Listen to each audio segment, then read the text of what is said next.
Bärik näçe geldi ayağım? Tarihten näme üçin ikili gallyň aýnym? Ha?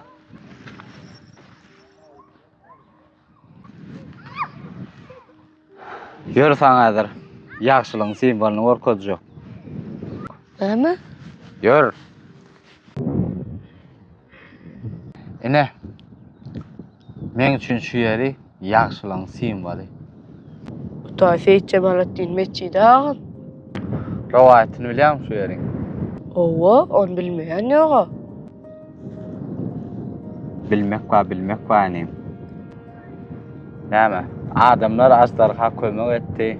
Ajdarha da öz hazynasyndan şolara ýagşylygyna sag bolsun diýip getirip berdi. Dogry. Ýöne şol hazynany adamlar istese başga da adam edip bilerdiler. İstese onu sowgan bilerdiler. Ýöne näme üçin şu mescidi galdyrdylar.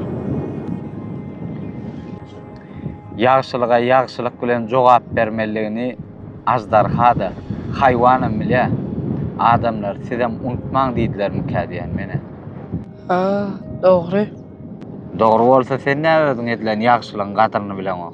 Näme etdim agam? Tarihta näde ikili galdyň.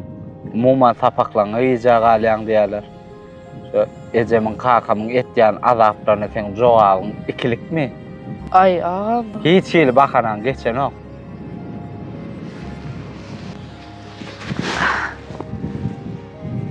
Tarihten awadam. Sen Selçuklary bilýärmi? Owa. Seweşleň ýerine togurlayan daşyn düşman gabaýa. Şonu Alparslan goşun jemläp togurlagy halas edýär. Düşman derbi dagyny edýär. Şo wagt Alparslan näçe ýaşyndadyr öýtdi? 14 ýaşynda.